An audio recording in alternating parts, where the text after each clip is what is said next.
Hace un tiempo adquirí un hábito particular. Si a algún manga le veo potencial para ser algo más de lo que es en ese momento, lo dejo de leer un tiempo hasta que por el propio ruido de su fandom me doy cuenta que ha dado ese paso adelante y es recién en ese momento que decido ponerme al día.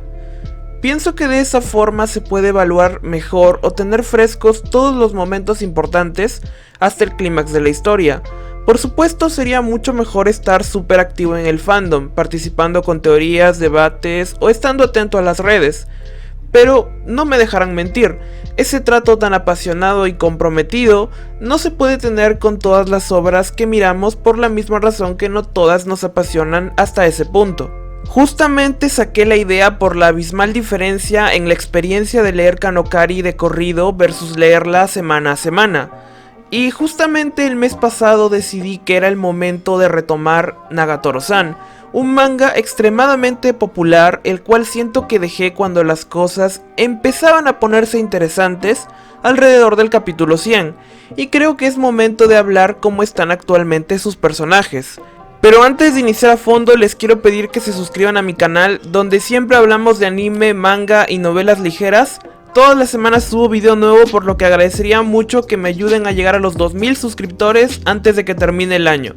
Ahora sí, comencemos. Nagatoro es un caso especial. Me la recomendó un amigo que llevaba siguiendo su manga bastante tiempo antes de que se estrenara el anime. Cuando lo vi me pareció una rom-com claramente cumplidora. No quiero decir del montón, porque eso sería rebajarla. No. Claramente Nagatoro destacó lo suficiente más allá de su impactante primer capítulo como para ser una serie que valía la pena ver, aunque entraba bastante más en el nicho de serie episódica, lo que en combinación con su comedia, que intercalaba creatividad con repetitividad, hizo que la catalogara un poco por debajo de otras rom-com que consideraba mejores como Gotobu no Hanayome, pero muy por arriba de otras que considero malas como Osamake. El punto es que no consideraba que el techo de Nagatoro fuese demasiado alto, viendo lo que era su trama y sus personajes. Es por eso que terminó siendo un auténtico fallo en la Matrix que yo le diese oportunidad al manga, existiendo otras historias que me llamaban mucho más la atención, pero ante la promesa de que la transformación que sufría valía la pena, me dispuse a leerlo. ¿Cómo explicarlo? Cuando lo leí quedó esa rara sensación de que su autor verdaderamente quería romper el molde que había creado, pero muy de a poquitos. Hay muchas cosas en las que eso se ve representado, pero el elemento más claro es que de manera magistralmente natural, Naoto y Nagatoro entraron en dinámica de saber que el otro estaba interesado en tener algo romántico. De verdad me gustaría fijar un evento, pero es que todo se siente tan orgánicamente integrado que ni siquiera los eventos más importantes como la visita al templo, la primera vez que pintó a Nagatoro o la primera vez que se tomaron de las manos terminan de ser claramente más importantes que los demás. Entonces pasaron muchas cosas, cambiaron de año y apareció la hermanita de Tsunomiya para unirse al elenco principal, la cual fue una de las razones por las que dejé el manga un tiempo, pues pensaba que tendría sí un papel similar al de Mine Yaemori, pero a diferencia de esta, Hana no se me hizo tan carismática, a pesar de que claramente representaba las intenciones de la obra por evolucionar. Aún así, aguanté un poco más hasta que empezó el, digamos, arco de Orihara. No sé si catalogarlo así, porque se junta mucho con el arco del examen de arte, pero bueno, desde que salió Orihara, se centraron bastante en los sueños de ambos protagonistas, y medio siguiendo un camino parecido a las quintillizas, eso hizo que el manga levantara en calidad, pues la dinámica cambió para mejor y algunos personajes como Gamo se desarrollaron secundariamente gracias a eso. Entonces llega el momento exacto donde lo dejo, que es cuando Naoto invita a Hayase al acuario, y sucede el enfrentamiento detrás de escena de las hermanas Tsunomiya contra Yoshi y Gamo. Justamente ese evento me hizo estar seguro de varias cosas, pero las más importantes eran que, primero, la ejecución del desarrollo de la relación de ambos chicos iba a tener sí o sí muchos momentos que la retrasen en el medio, como la pelea entre estos dos grupos, y segundo, que el manga iba a terminar con ellos siendo pareja. Por lo tanto, no se quedarían en un final abierto, cosa que me aleja completamente de probar un manga.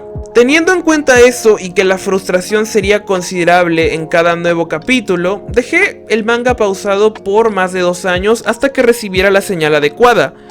El momento llegó cuando en el capítulo más reciente, Hayase llora a causa de Naoto. Seguramente se estén preguntando, ¿no te enteraste antes que el ship se había vuelto canon?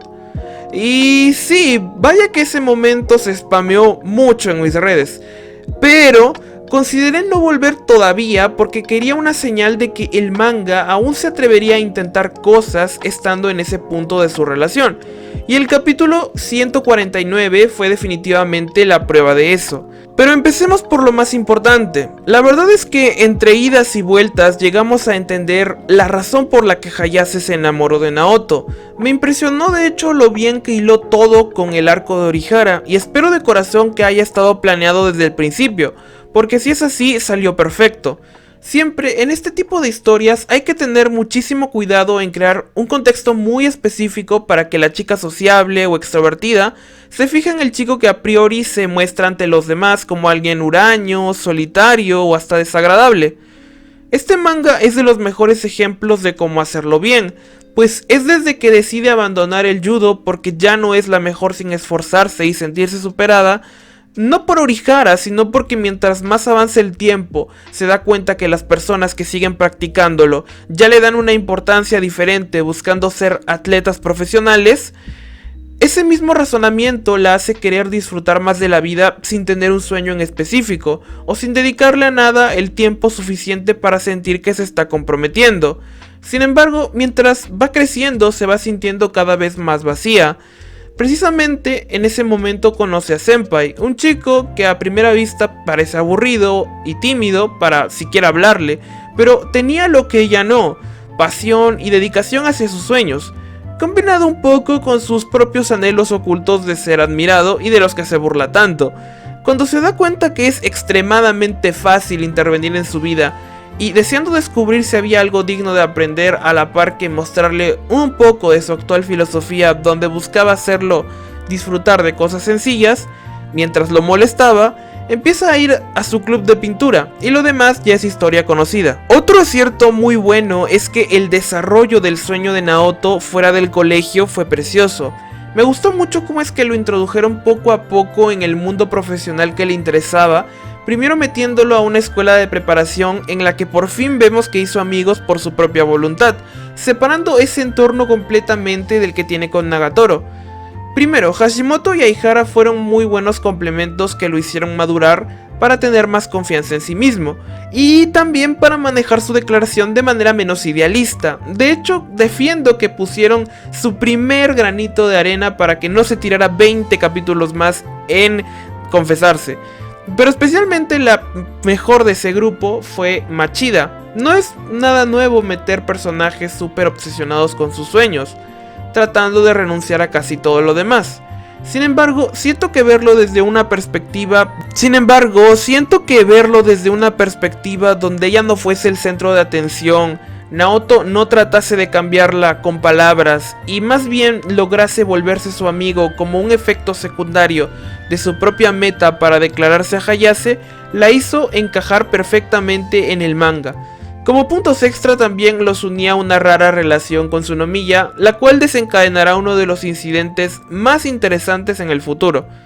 La canonización del shippeo en general fue bastante bonita, a pesar de que no fue nada extravagante, aunque más que canonización simplemente era la confirmación de ambas partes porque llevaban ya buen rato sabiendo lo que el otro sentía, pero no se atrevían a ceder del todo hasta que gracias a Hana, Naoto empezó a sentir ansiedad por el futuro.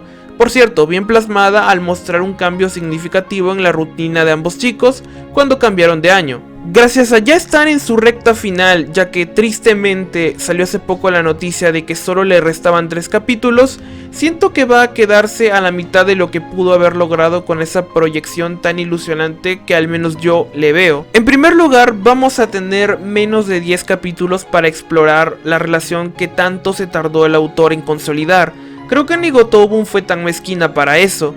Y más importante, en segundo lugar, todas esas semillas que quedaron plantadas ya no llegarán a algo más grande. Obviamente la más aprovechada y la que resonó mucho fue la pintura al desnudo que le hicieron a Hayase. Eso fue tan inesperado y atrevido que aún no caigo en la cuenta que de verdad lo hayan hecho teniendo en cuenta cuáles habían sido los límites durante todo el manga. Otras, por ejemplo, que no tuvieron la oportunidad de despegar es el interés de Gamo por el hermano de Hayase, o darle su propia relación a Sakura, que era la única con experiencia del grupo. Sin embargo, la más desaprovechada por mucha diferencia es que no vamos a ver casi nada de la nueva autoestima de Naoto, donde a pesar de salir con Nagatoro, ahora sabe perfectamente cómo darse su lugar, y si en algún momento tienen una pelea como en el capítulo más reciente, ya no va a plegarse ciegamente a los deseos de Nagatoro. Finalmente, aún creo que Nagatoro tuvo menos potencial que Usagi-chan para brillar, pero siento que se acercó mucho más a ese nivel de calidad de lo que yo esperaba. Por lo tanto, recomiendo a todos los que les gusten este tipo de historias tranquilas, darle una oportunidad al manga antes de que termine. Creo que les podría gustar mucho. Y bueno, eso ha sido todo. Espero que les haya gustado mucho el video. No olviden seguirme en mis redes sociales, donde de vez en cuando divago de animanga que no subo al canal, o algún tema off topic como Tokusatsu. Entonces nos veremos hasta la próxima.